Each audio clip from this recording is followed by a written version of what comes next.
Palavra da Verdade, com Hernandes Dias Lopes. Abra sua Bíblia comigo, por favor, no segundo livro das Crônicas, capítulo 20. Por gentileza, abra comigo nesse texto. Segundo livro das Crônicas, capítulo 20.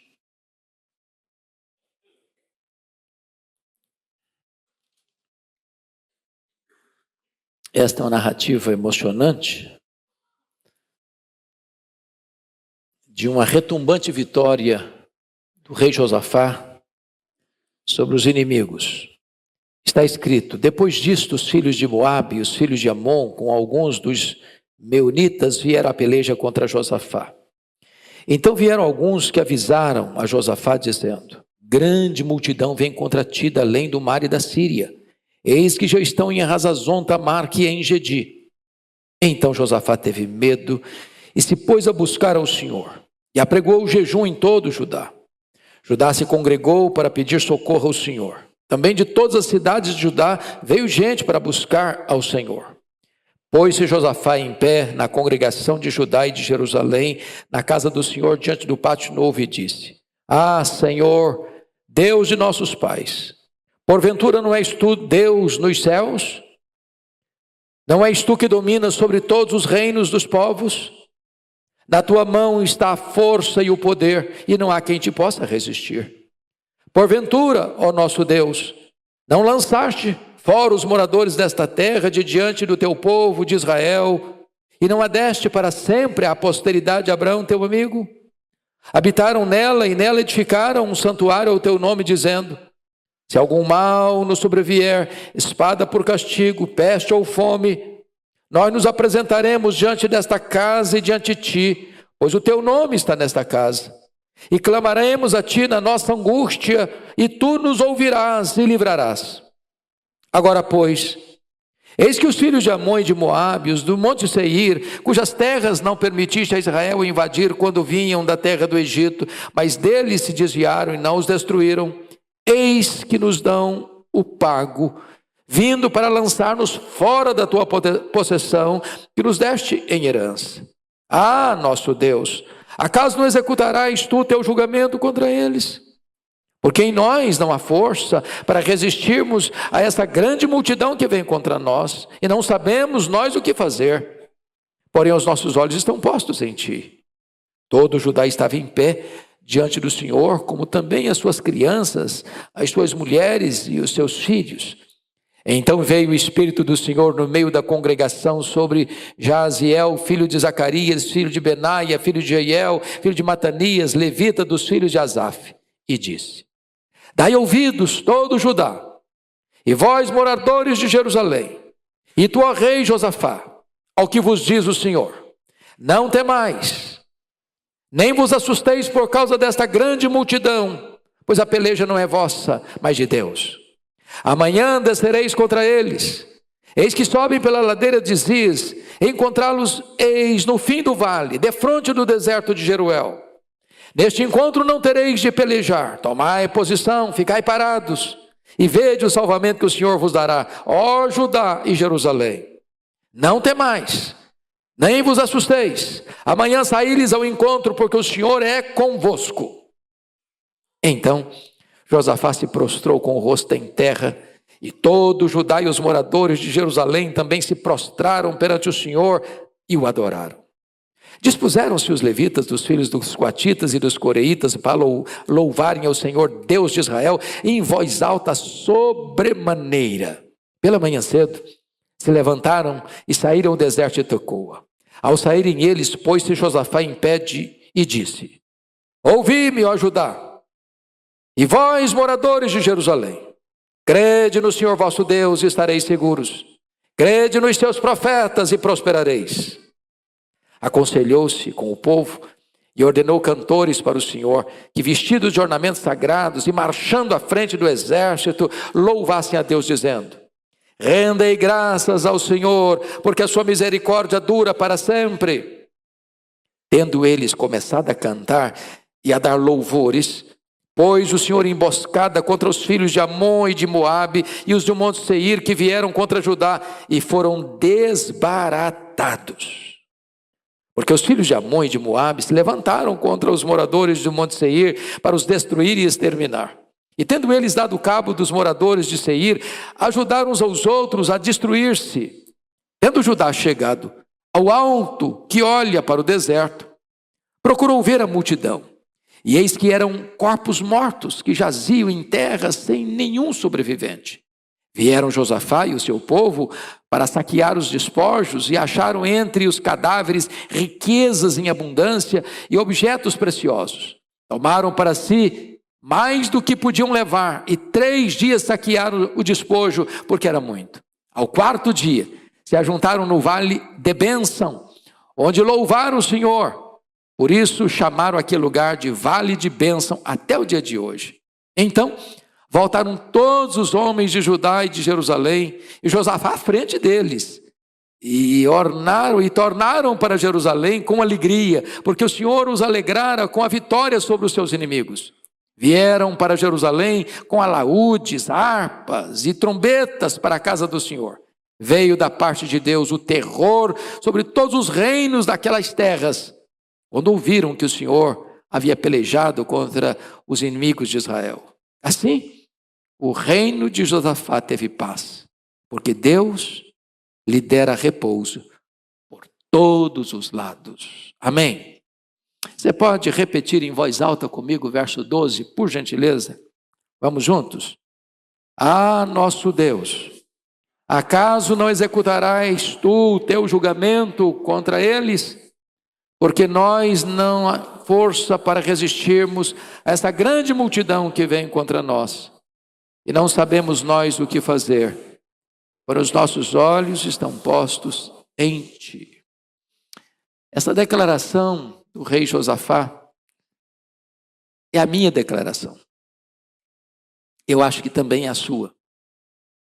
Há momentos em que nós vivemos tempos tão difíceis, que nós somos entrincheirados, sitiados, encurralados por inimigos tão terríveis, que nós chegamos diante de Deus, dizendo: Deus, eu não tenho forças para resistir a esse problema.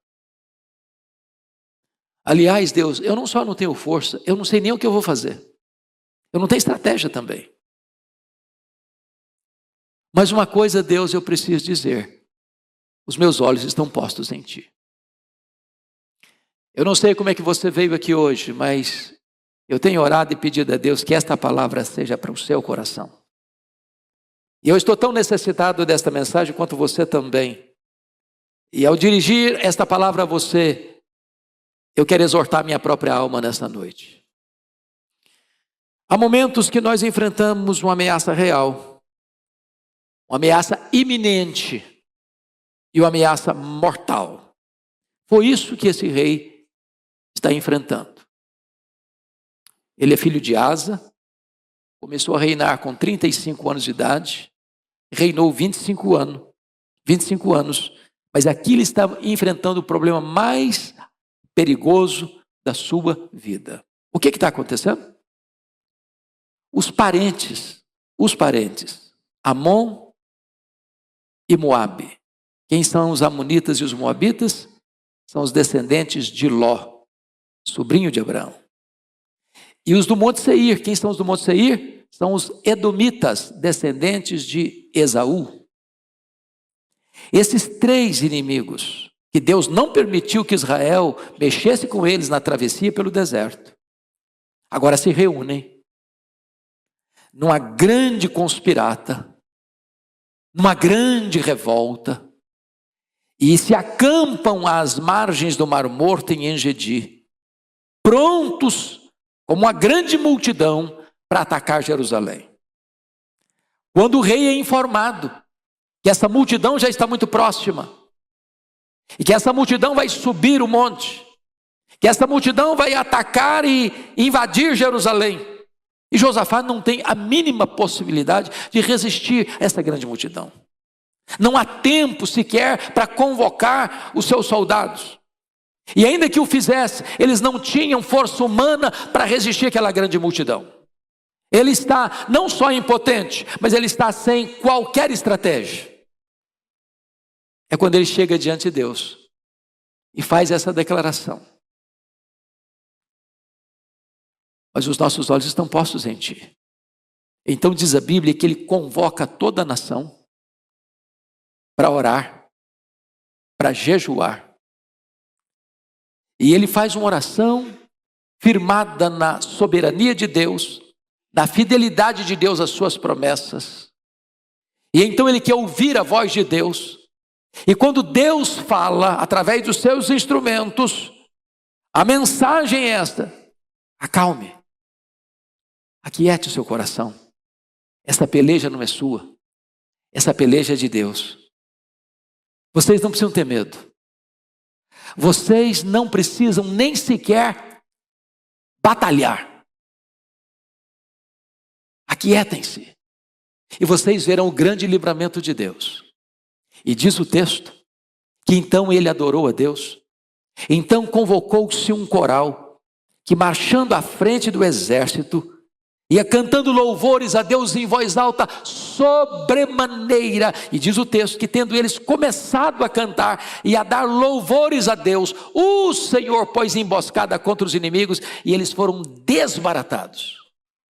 Como vocês sabem, Jerusalém está no alto de um monte e En-Gedi está lá no vale mais profundo do planeta Terra, às margens do Mar Morto, o lugar mais baixo do planeta, 400 metros abaixo do nível do mar. E quando eles olham lá de cima para o vale onde estava aquela grande multidão, o que eles veem são cadáveres.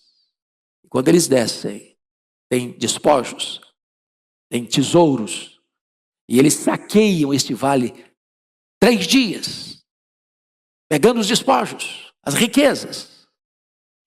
E diz a Bíblia que eles rebatizam aquele local e põe o nome daquele local de Vale de Bênção, porque o Vale da Ameaça e o Vale da Morte, depois da intervenção de Deus, é rebatizado em Vale de Bênção. E eles retornam a Jerusalém, não tristes, não derrotados, não humilhados e envergonhados, mas retornam com cânticos de vitória, com celebração. E Deus pôs um medo em todos aqueles povos ao redor, por causa da vitória retumbante que Deus lhes havia concedido. Isso não é apenas história. Isso é a providência de Deus que está disponível ainda hoje para você e para mim. Talvez hoje não é mais um embate militar. Talvez hoje não é um exército que está cercando a sua casa. Talvez não é uma ameaça de invasão à sua propriedade. Mas há outros inimigos terríveis, perigosos, ameaçadores, que assustam a gente, que intimidam a gente.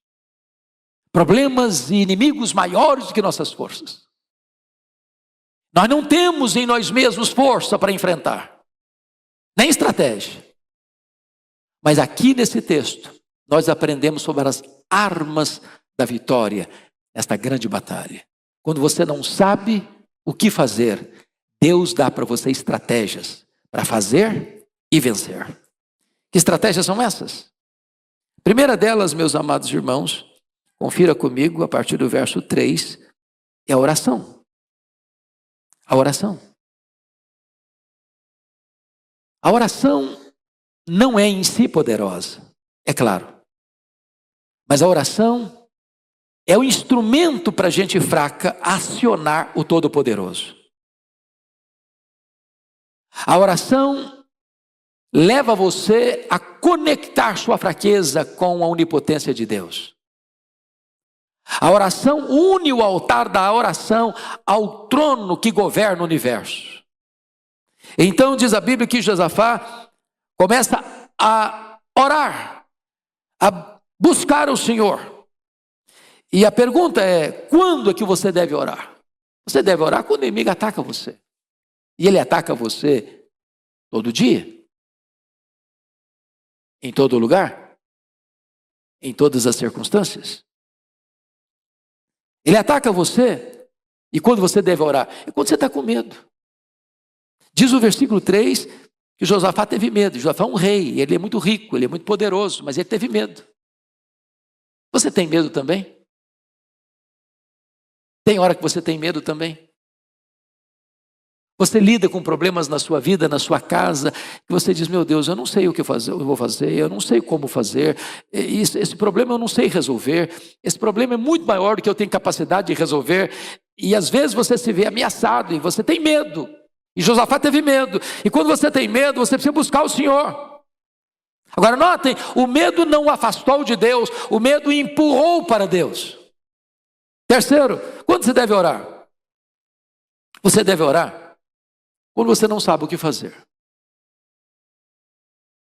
Porque às vezes quando a gente sabe o que fazer, a gente toma as medidas na nossa mão. Nós sabemos, nós fazemos, nós somos capacitados, nós estamos equipados, eu sei o que eu vou fazer. E às vezes nós achamos que nós temos nas mãos todas as ferramentas necessárias. Este homem não tem ferramentas, não tem elemento humano, não tem poder, não tem estratégia, ele está completamente à mercê da circunstância adversa, e nessa hora ele ora. Ele ora. E se você perceber, ele faz duas confissões: sentimento de fraqueza, não em nós força, sentimento de incapacidade, não sabemos o que fazer, mas ele tem sentimento de confiança em Deus, pois os nossos olhos estão postos em Ti. Talvez você pudesse perguntar de novo o texto. Nós falamos por que orar. Agora a pergunta é, como orar? Como orar nestas horas? E o versículo 3 nos ensina que nós devemos orar com jejum. Tem hora, irmãos, que a batalha é mais renhida. E tem batalha na vida que você é compelido a jejuar. Você se abster dos melhores prazeres da vida. Para você se recolher e declarar para Deus, Deus, ou o Senhor age, ou eu pereço. Ou o Senhor se manifesta, ou eu vou sucumbir. Ou o Senhor manifesta o teu poder, ou não tem escapatória. Esta é uma disciplina cristã que tem sido esquecida na nossa geração. Mas há nós na nossa vida que não vão ser desatados, a não ser que nós oremos e jejuemos. Há batalhas em nossa vida que não serão vencidas, a não ser que nós oremos e jejuemos. Quando os discípulos de Jesus estavam fracassados diante de uma multidão, impotentes para resolver um problema de um pai aflito, eles disseram, mas por que nós não podemos? E Jesus diz, essa casta só sai com oração e jejum. Tem hora que é necessário jejuar. Mas como orar? Nós devemos orar também em conjunto. Olha o versículo 4 comigo. Judá congregou para pedir socorro ao Senhor. Também de todas as cidades de Judá veio gente para buscar o Senhor. Tem hora que a oração é entrar no quarto, fechar a porta e só você com Deus. Mas tem hora que a oração precisa ser uma oração coletiva, da Assembleia dos Santos, de uma convocação da igreja, para toda a igreja orar. Tem causa, meus irmãos, que não afeta apenas a nossa vida, afeta a vida de todos, de todos, de todos. E nessa hora, toda a comunidade precisa sentir o mesmo peso, precisa sentir a mesma urgência, precisa sentir a mesma necessidade e buscar a Deus em oração. Mas como nós devemos orar ainda? O texto nos ensina. Se você ler o verso 5 até o verso 11, o rei Josafá está orando. E ao orar, ele menciona duas coisas acerca de Deus. Primeiro, ele mostra que Deus é soberano. Sabe o que significa isso?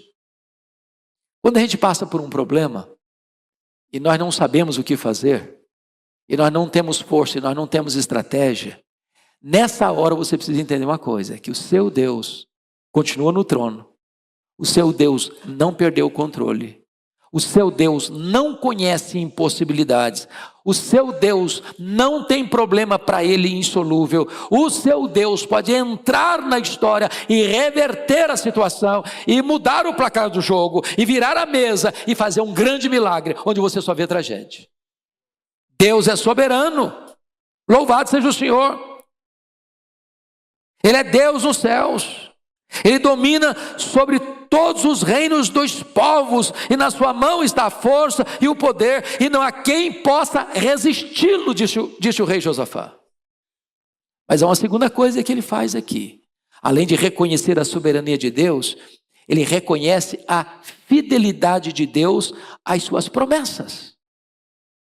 Orar vitoriosamente é lembrar a Deus o que Deus prometeu a você. Sabe por quê? Porque Deus é avalista da sua palavra. Deus está empenhado em cumprir o que Ele prometeu, e nenhuma das promessas de Deus pode cair por terra. Olha o que Ele vai dizer. No versículo de número 9. Ele está citando o que Deus havia dito: se algum mal nos sobrevier, espada por castigo, peste ou fome, nós nos apresentaremos diante desta casa e diante de ti, pois o teu nome está nesta casa, clamaremos a ti em nossa angústia, e tu nos ouvirás e livrarás. Isso havia sido promessa de Deus, quando aquela casa foi levantada, quando aquele templo foi consagrado. Deus fez essa promessa, e Ele está reivindicando o cumprimento dessa promessa. Nenhuma das promessas de Deus cai por terra. Promessa de Deus e realidade são a mesma coisa, porque Deus é o avalista da sua própria palavra. Mas, amados irmãos, agora tem uma outra coisa que esse texto nos ensina. Primeiramente, o que nós vamos fazer quando nós não sabemos o que fazer é orar. A segunda coisa é ouvir a palavra de Deus. Versos 13 a 17. Você percebe que todo Judá estava em pé diante do Senhor. Quem que estava em pé diante do Senhor? Os homens, as crianças e as mulheres. Ou seja, toda a família, toda a congregação. E aí você vai notar que no verso 14... veio o Espírito do Senhor no meio da congregação sobre Jaziel. Ele é o homem de Deus, é o homem da palavra. Ele vai receber a instrução de Deus, vai receber a palavra de Deus. E quando ele recebe a palavra de Deus, versículo 15 diz: dai ouvidos, todo Judá, dai ouvidos. Ou seja, não adianta a palavra de Deus vir se eu não der ouvidos. Deus fala, mas é preciso ouvir. Dai ouvidos. É a ordem, todo Judá, morador de Jerusalém, e tu, ó rei Josafá, ou seja, todo mundo está incluído nesse pacote, que precisa ouvir a voz de Deus, a palavra de Deus. E diz: dai ouvido ao que vos diz o Senhor. E qual é a palavra de Deus? Não temais, nem vos assusteis, por causa desta grande multidão, pois a peleja não é vossa, mas de Deus. Irmãos, olha que palavra abençoadora. Diante dos medos da vida, das ameaças da vida, dos perigos da vida, Deus responde à oração imediatamente. E a palavra de Deus vem para ser um tônico. Diz: olha, vocês podem ficar tranquilos. Vocês não precisam ficar com medo, não. Não fiquem com medo. Não fiquem com medo, porque esta peleja não é de vocês, essa peleja é minha. Essa guerra não é contra vocês, é contra mim. Então fiquem tranquilos, fiquem parados, e vocês vão ver o grande livramento de Deus. Notem vocês, no verso 17, eu queria que você lesse comigo o verso 17, por favor. Vamos juntos, uma só voz? Neste encontro, não tereis de pelejar. Tomai posição, ficai parados, e vede o salvamento que o Senhor vos dará. Ó Judá e Jerusalém, não temais, nem vos assusteis. Amanhã saí-lhes ao encontro, porque o Senhor é convosco, louvado seja Deus. Então vamos entender aqui algumas coisas. O povo de Deus precisa compreender que a nossa vitória vem do Senhor e não do nosso esforço. E o que Deus faz aqui? Primeiro, Deus trata do sentimento deles, dizendo: não tenham medo, não temais. Depois, Deus cuida da causa deles. Ou seja, a peleja não é vossa, mas é de Deus. Depois, Deus prometeu estar com eles. Estar com eles. Vejam vocês, finalzinho, porque o Senhor é convosco. Sabe o que é o maior e o melhor antídoto para o medo? É a consciência de que o Senhor está conosco.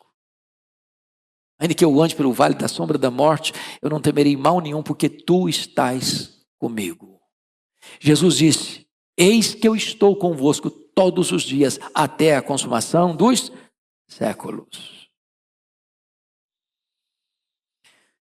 Versículo 20. Há uma palavra no final que é dada pelo rei Josafá. E eu queria que você lesse a parte final do verso 20 comigo. Crede no Senhor, vosso Deus, estareis seguros. Crede nos seus profetas e prosperareis. Você quer estar seguro? Você tem que crer em Deus. Você tem que crer na palavra de Deus. Meus irmãos, quem conhece a palavra de Deus tem um tesouro nas mãos. Um tesouro nas mãos. Porque esta palavra não é palavra de homem. As promessas não são promessas vagas, vazias. São promessas do Deus que não pode mentir e não pode falhar. Quando você crê nas promessas, você está seguro. Quando você crê naqueles que pregam a palavra de Deus, dentro da fidelidade à palavra de Deus, você prospera. A bênção de Deus começa a fluir sobre a sua vida. Em vez de fracasso, de derrota, é vitória. Mas qual o resultado depois que se recebe a palavra de Deus? Que postura se tomar? Eu queria que você lesse com voz bem bonita, em voz alta, o verso 18, porque aqui começa a primeira reação diante das promessas da vitória de Deus. Vamos ler o 18? Então Josafá se prostrou com o rosto em terra, e todo o Judá e os moradores de Jerusalém se prostraram perante o Senhor e o adoraram. Então vamos entender uma coisa aqui. Há uma diferença entre você adorar a Deus e você dar graças a Deus.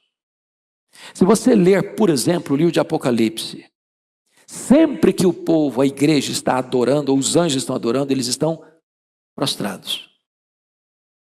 Porque você adora a Deus por quem Deus é. E você dá graças a Deus pelo que Deus faz. Agora pense comigo, se você adora a Deus por quem Deus é, a pergunta é: quem é Deus? Quem é Deus? Se você tivesse que pintar um quadro, um retrato, ou fazer uma descrição de quem é Deus, o que você colocaria no papel? O que Deus diz de si mesmo na sua palavra? Como é que Deus se apresenta na sua palavra? E aí você vai perceber quão grande é esse Deus, que não foi criado, Ele é o Criador. Esse Deus que não tem limite no seu tamanho, Ele é imenso. Não tem limite com o tempo, Ele é infinito. Ele é eterno. Ele não muda com o tempo, Ele é imutável. Ele pode tudo porque Ele é onipotente. Ele sabe tudo porque Ele é onisciente. Ele está em todo lugar porque Ele é onipresente. A geografia não o limita porque Ele é transcendente. Ele não é fraco como os homens ou os poderosos deste século porque Ele é soberano. Ele é verdadeiro, Ele é fiel, Ele é justo, Ele é bom, Ele é santo, Ele é misericordioso, Ele é perfeito em todo o seu ser. E quando você reconhece que Ele é, a única postura é se prostrar e adorar.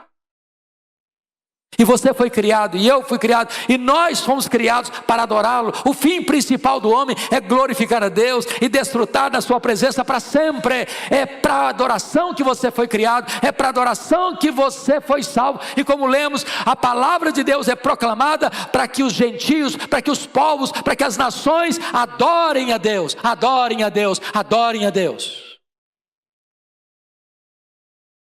Mas a segunda reação, além da adoração, está a partir do versículo 19 até o final, é o louvor.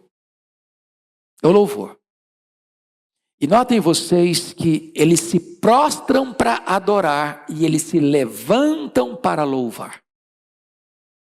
Agora você vai proclamar os feitos de Deus. Eu queria chamar a sua atenção para os versos 18 a 21, porque aqui tem algumas verdades que eu quero destacar. Primeiro, o louvor é arma de guerra. O louvor é arma de guerra. Veja comigo, por gentileza, o que ele vai descrever no versículo de número 20. Você pode ler comigo? Pela manhã cedo, se levantaram e saíram ao deserto de Tecoa. Ao saírem eles, pôs-se Josafá em pé e disse: ouvi-me, ó Judá, e vós, moradores de Jerusalém, crede no Senhor, vosso Deus, estareis seguros. Crede nos seus profetas e prosperareis. Versículo 21.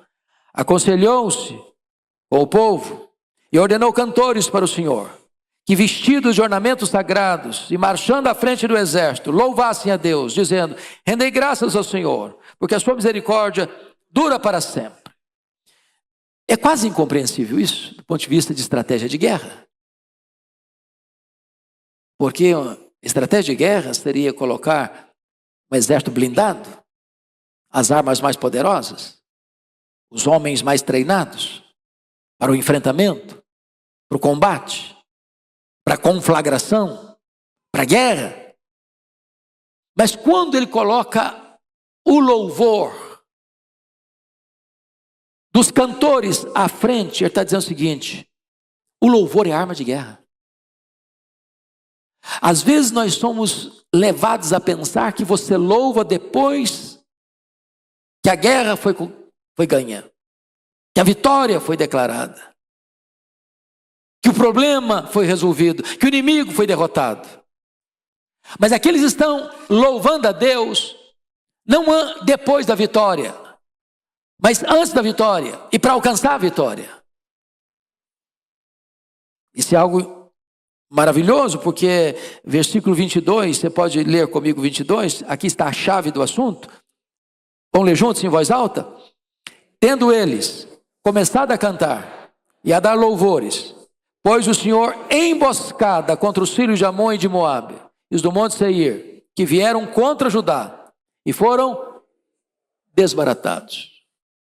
Aqui o louvor então não é consequência da vitória, o louvor aqui é a causa da vitória. De certa forma, meus irmãos, o louvor nos põe acima das circunstâncias adversas. Porque notem, eles não estão cantando depois que olharam de cima e viram lá no vale os cadáveres. Eles estão cantando antes de olhar para o vale. Eles estão cantando louvores a Deus pela fé, entendendo que o que Deus prometeu, Ele vai cumprir. E talvez, na sua jornada de vida, você tenha se queixado de tantas coisas. Da sua vida, do seu casamento, da sua família, da sua saúde, das suas finanças, do seu emprego, da sua escola. E eu queria encorajar você a começar a louvar a Deus por aquilo que hoje tem sido motivo da sua murmuração. E quem sabe Deus vai revolucionar essas áreas da sua vida.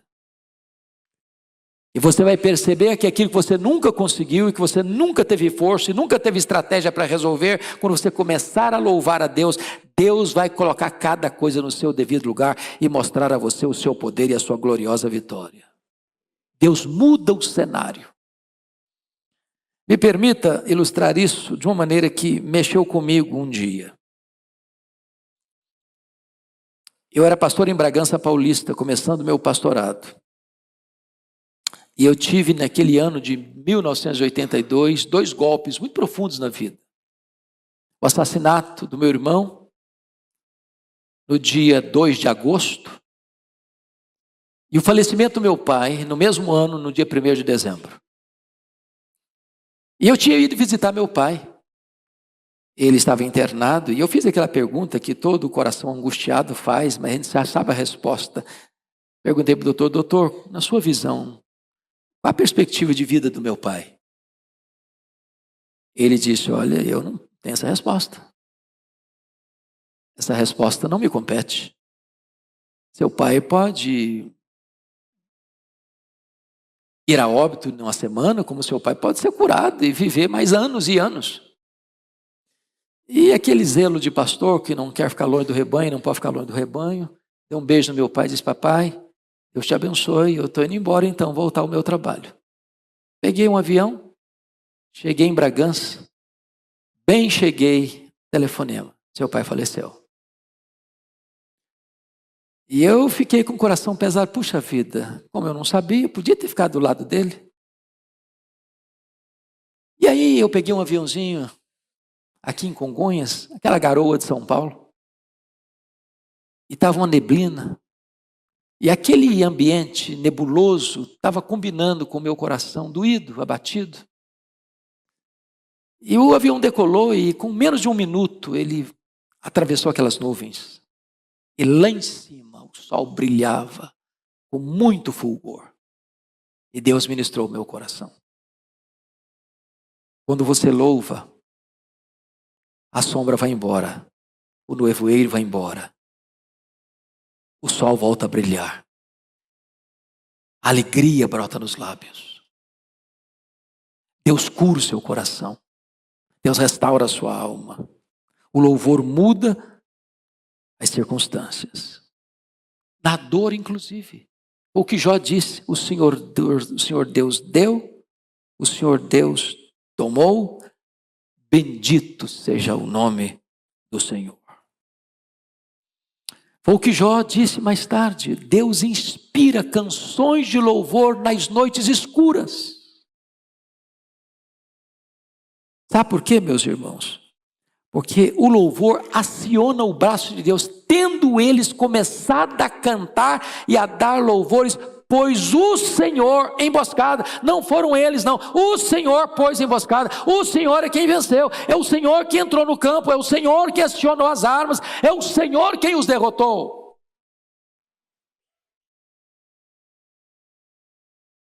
Então quando você louva, Deus entra em ação. Quando você louva, o inimigo é confundido.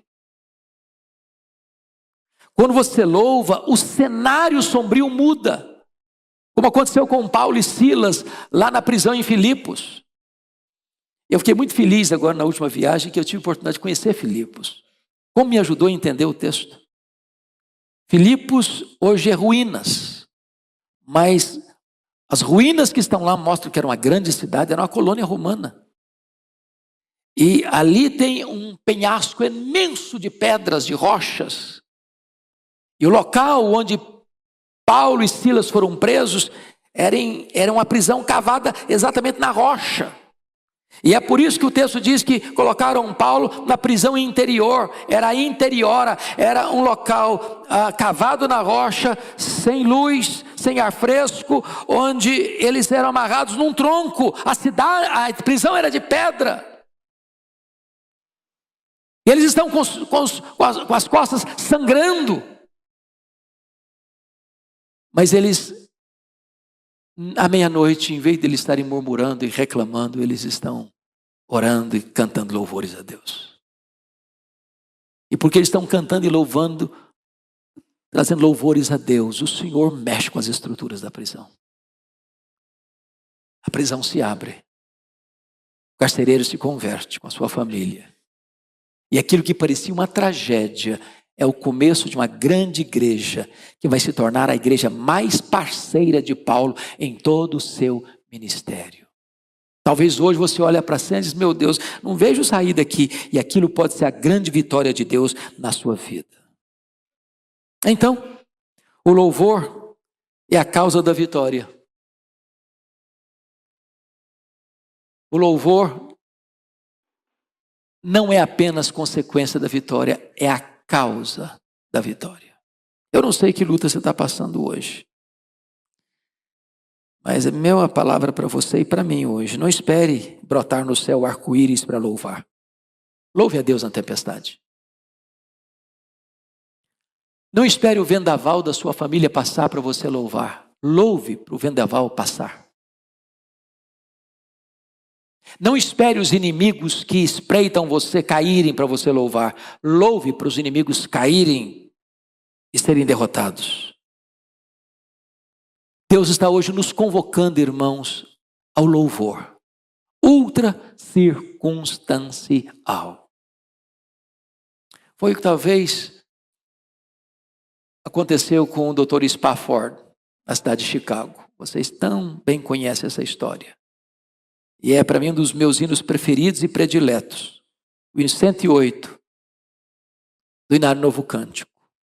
Escrito por esse advogado. E só escreveu este poema em toda a sua vida. Um homem muito rico, próspero, que sofre um baque terrível.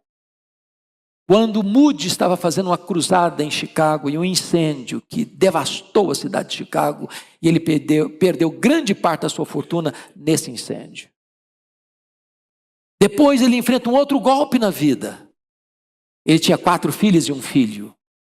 E o filho morre. E ele sofre essa dor terrível do luto de um filho.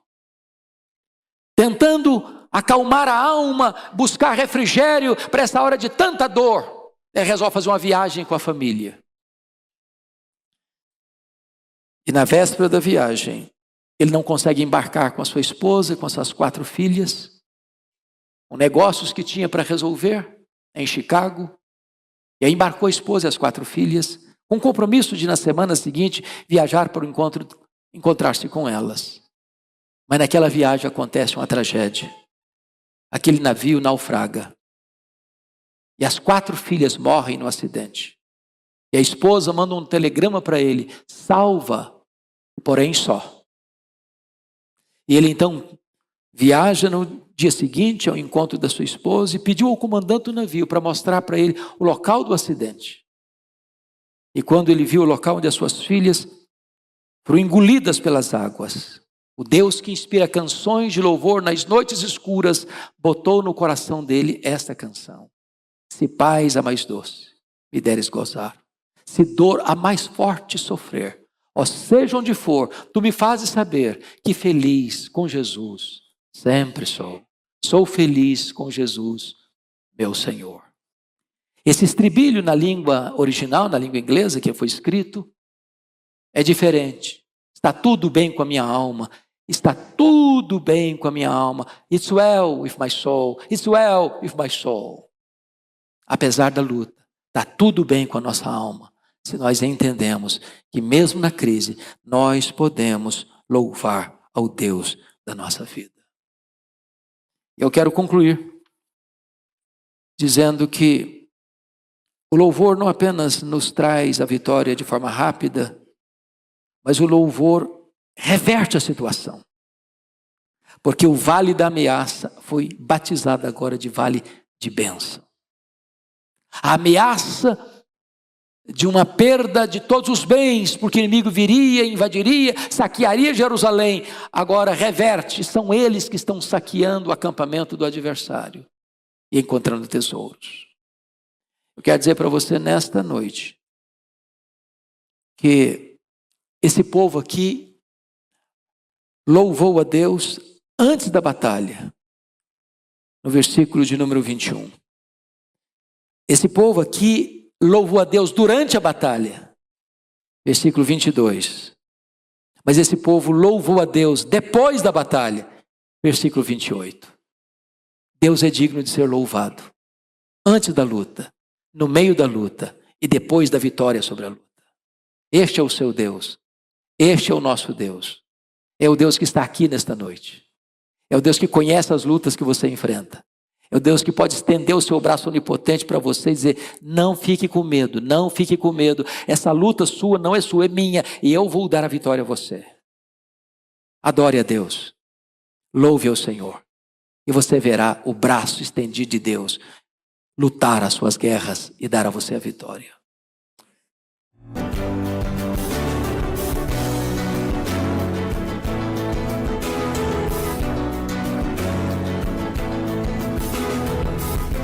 Palavra da Verdade, com Hernandes Dias Lopes.